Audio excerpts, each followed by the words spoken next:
We love you. Hello. I love you too. Hello. We all love you. And I got a story to tell. I'm going to tell about growing up wild.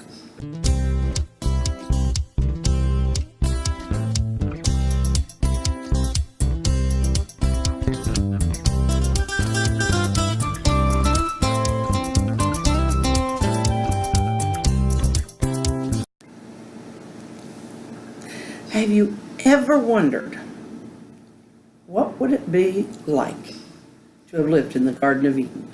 What would that look like? And then I think about where I grew up, and I thought, it's all around us. He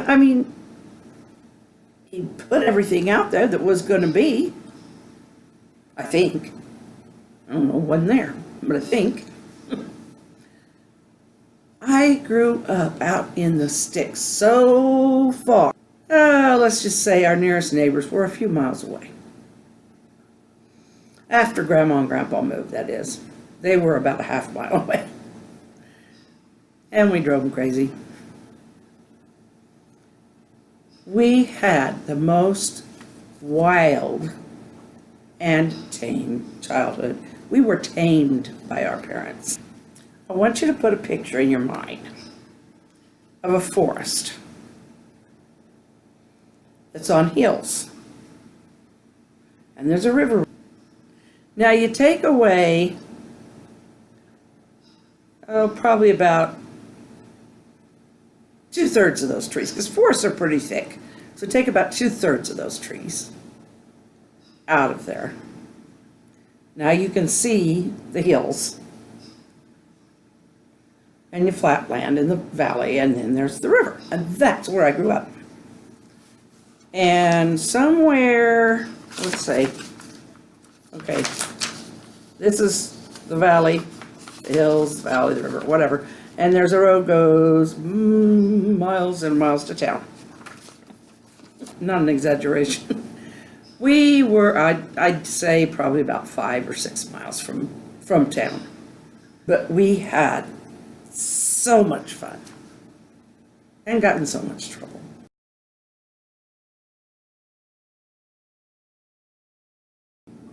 Here's the Topper story. I'm going to tell you my Topper story.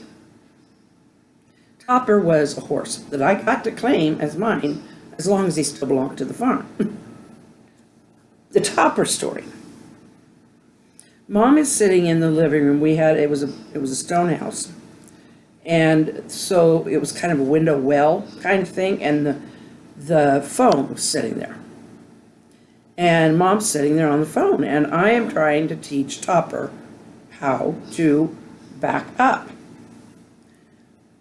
so that I could get him to back up at the fair, because I wanted to enter him in the fair.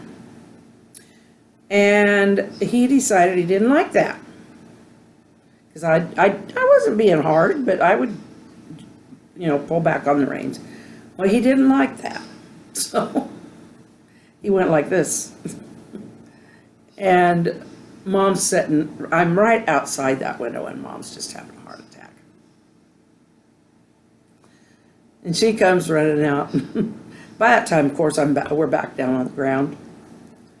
And she's like, "You got a big cow." And I was sitting there, this is the coolest thing ever. I said, "Mom, he was so smooth." I was just telling her all this. And she's just, "Girl, you're going to kill me," kind of thing. Mom survived. She first survived me. She survived 6 of us. So did the person on the other end of that phone. And I don't even know who they were. There were just so many things. We'd kick straw out of the top of the barn and jump down in it. Just jump down in piles of straw. And we did not dare break a bale on purpose.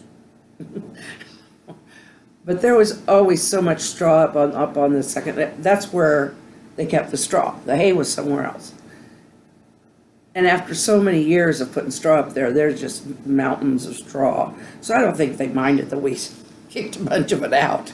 So we would jump out of the barn. And then my sister twisted her ankle. Put a stop to it for a while. As long as we didn't get caught, though. But Mom raised gardens. Every kind of seed was put in the Garden of Eden. From what I understand, every kind of seed after its own seed, every kind of vegetation, animal, and all of that. And Mom had usually 2 gardens. One for vegetables, one for squash, and Dad a lot of times would plant half an acre to an acre of sweet corn and probably half an acre of potatoes or more. And then we'd have to keep going through the darn things to make sure to get the rotten ones out. So imagine yourself as this child in this beautiful surroundings, and you're reading about the Garden of Eden, and you think, I'm living in it.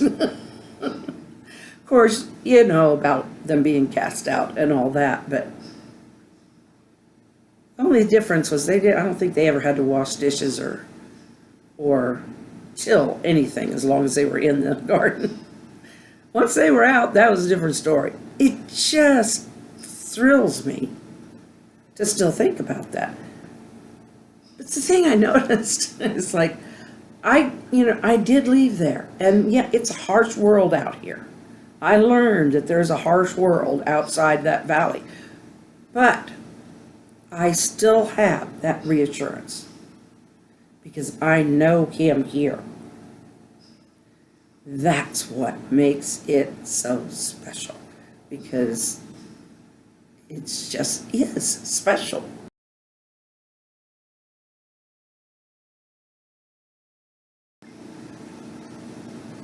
You got to run around all that. I didn't get that. Well, why are you going to run that's bigger than our yard?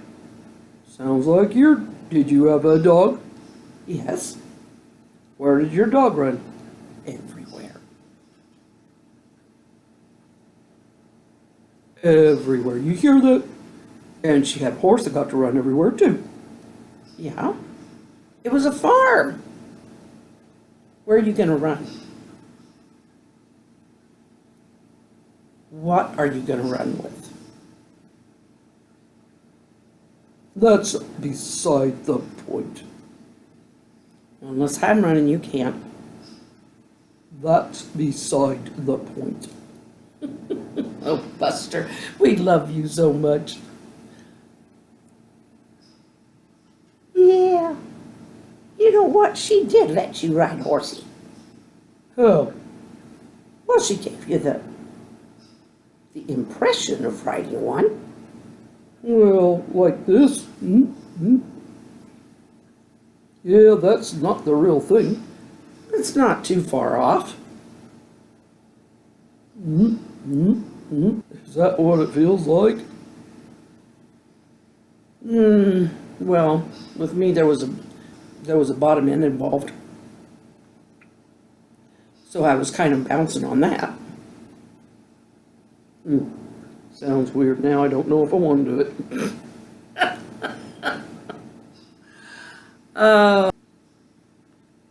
She's a corker, isn't she? Corker? Corker Spaniel. Very funny.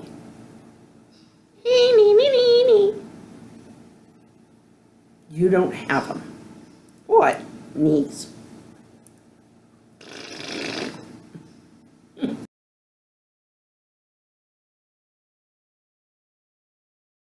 My grandmother, her favorite song was In the Garden. I was looking for something to surprise you at the end of this today. And I found Alan Jackson recording of In the Garden on YouTube. I can't put it inside the video, but I will leave you a link. It's beautiful. I'm going to put that link to In the Garden in the description below, and I'll probably put probably just in the description and then in the comments. We will see you Monday. Have a lot of laughs this weekend. You need them. However gray the skies may be, however blue your tears, make sure that smile reminds you of me. And we'll see you in a while. How's that for off the cuff?